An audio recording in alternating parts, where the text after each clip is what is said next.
साथियों नमस्कार, जय भीम। साथियों, क्या आप जानते हैं कि भारत का संविधान दुनिया का सबसे बड़ा और सबसे मजबूत संविधान है, लेकिन इसे बनाना आसान नहीं था और इसमें 2 साल 11 महीने और 18 दिन लगे और इस दौरान कई विरोध, मतभेद और संघर्ष हुआ। कुछ राजा महाराजा इसे मानने को तैयार नहीं थे, कुछ नेता चाहते थे कि इसमें बदलाव हो और यहाँ तक कि भाषा और धर्म को लेकर भी विवाद हुआ। तो आखिर कैसे हमने इन सारी रुकावटों को पार किया और दुनिया का सबसे महान संविधान बनाया। आज हम आपको बताएंगे भारतीय संविधान के निर्माण की पूरी कहानी। तो वीडियो को अंत तक जरूर देखें, क्योंकि यह सिर्फ संविधान की नहीं बल्कि भारत के संघर्ष और जीत की कहानी है। साथियों, भारत संविधान की यात्रा बहुत ही कठिन है।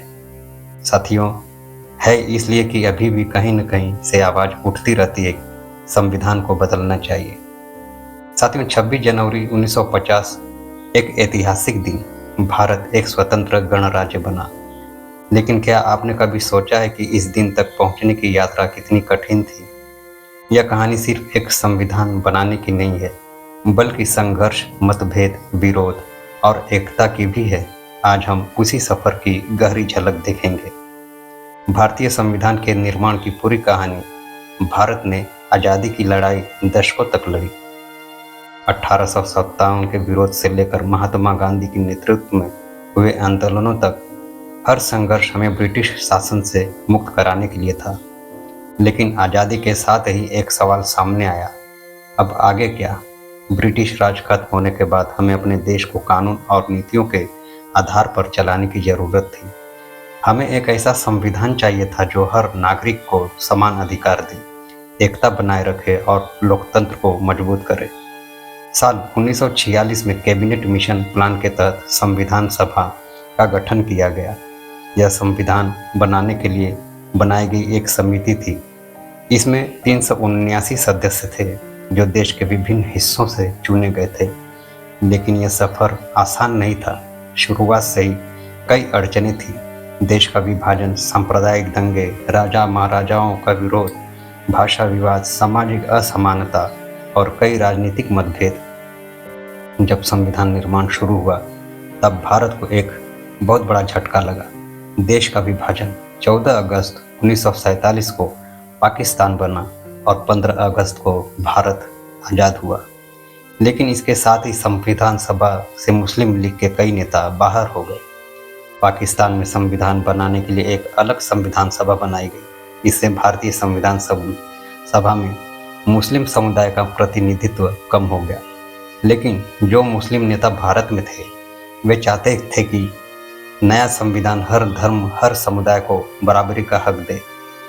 साथियों, बाबा साहेब डॉक्टर भीमराव अंबेडकर ने कहा था, हम एक ऐसे राष्ट्र का निर्माण कर रहे हैं जहां हर नागरिक को समान अधिकार मिले, चाहे वह किसी भी जाति या धर्म का हो। लेकिन क्या बाकी लोग इस विचार से सहमत थे? नहीं। आज हम भारत को एक राष्ट्र के रूप में देखते हैं, लेकिन 1947 से पहले भारत 562 छोटी बड़ी रियासतों में बटा हुआ था। इन रियासतों के शासक संविधान सभा को मानने के लिए तैयार नहीं थे। वे चाहते थे कि उनके पास स्वतंत्र शक्ति बनी रहे और वे अपने राज्य को जैसे चाहें चला सकें। लेकिन सरदार वल्लभ भाई पटेल और वीपी मेनन ने इन रियासतों को भारत में मिलाने का बड़ा काम किया।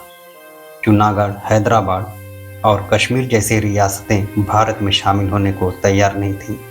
इन्हें भारतीय गणराज्य में मिलाने के लिए काफ़ी संघर्ष हुआ। अगर ये समस्या हल नहीं होती तो भारत कई टुकड़ों में बंटा रहता। लेकिन पटेल की रणनीति से रियासतों का भारत में विलय हुआ और संविधान सभा के लिए रास्ता साफ हुआ। साथियों, आप सभी लोगों को पता है कि भारत का समाज सदियों से जातिवाद, छुआछूत और भेदभाव में बटा हुआ था। जब संविधान बनाने की बात आई तो यह सवाल खड़ा हुआ, क्या हर भारतीय को समान अधिकार मिलेंगे? डॉक्टर बाबा साहेब भीमराव अंबेडकर ने इस मुद्दे को उठाया। वे चाहते थे कि दलितों और पिछड़ों वर्गों को समान अधिकार मिले और आरक्षण की व्यवस्था हो ताकि वे भी समाज में मुख्य धारा का हिस्सा बन सके। लेकिन इसका जबरदस्त विरोध हुआ। कुछ नेता चाहते थे कि समाज की पुरानी परंपराएं बनी रहे। वे आरक्षण और समान अधिकारों के खिलाफ थे। संविधान सभा में इस पर लंबी बहस चली। अंत में यह तय किया गया कि हर नागरिक को समान अधिकार मिलेंगे, अनुसूचित जाति और जनजाति को आरक्षण दिया जाएगा, छुआछूत और जातिगत भेदभाव पर सख्त कानून बनाए जाएंगे। बाबा साहेब अम्बेडकर ने कहा था, अगर हमें सच में लोकतंत्र बनाना है तो हर व्यक्ति को समान अवसर देना चाहिए। यह संविधान की एक सबसे ऐतिहासिक जीत थी। संविधान सभा के सामने एक और बड़ा सवाल था, भारत की आधिकारिक भाषा कौन होगी। भारत में सैकड़ों भाषाएं बोली जाती थी। हिंदी को राष्ट्रीय भाषा बनाने का सुझाव दिया गया, लेकिन दक्षिण भारत के राज्यों ने इसका कड़ा विरोध किया। तमिल, तेलुगु, कन्नड़, बंगाली और मराठी जैसे भाषाई समूहों ने कहा कि अगर हिंदी को राष्ट्रीय भाषा बनाया गया तो उनकी भाषाएं पीछे रह जाएंगी। कई दिनों तक बहस हुई। आखिरकार समझौता हुआ, हिंदी और अंग्रेजी दोनों को आधिकारिक भाषा बनाया गया। वही संविधान का विरोध कई लोगों ने किया। हिंदू महासभा और श्यामा प्रसाद मुखर्जी, इन्हें धर्मनिरपेक्षता की नीति पसंद नहीं थी। कम्युनिस्ट पार्टी, इन्हें लगा कि संविधान में मजदूरों और गरीबों के अधिकारों पर ज़्यादा ध्यान नहीं दिया गया। कुछ मुस्लिम नेता वे संविधान में मुस्लिम पहचान को और मजबूत करने की मांग कर रहे थे। राजा महाराजा और जमींदार, इन्हें अपने विशेषाधिकार खोने का डर था। लेकिन अंत में संविधान सभा ने हर चुनौती को पार किया। साथियों, 26 नवंबर 1949 को भारतीय संविधान को अंतिम रूप दिया गया। 26 जनवरी 1950 को इसे आधिकारिक रूप से लागू कर दिया गया। भारत एक लोकतांत्रिक गणराज्य बन गया। साथियों, निष्कर्ष यही निकलता है कि संविधान क्यों खास है। आज भारतीय संविधान सिर्फ एक दस्तावेज नहीं, बल्कि हर भारतीय की पहचान है। यह हमें समानता, स्वतंत्रता और अधिकारों की गारंटी देता है। संघर्ष, विरोध और मतभेदों के बावजूद हम एक साथ आए और दुनिया का सबसे बड़ा लोकतंत्र बनाया, और यही भारतीय संविधान की सबसे बड़ी जीत है।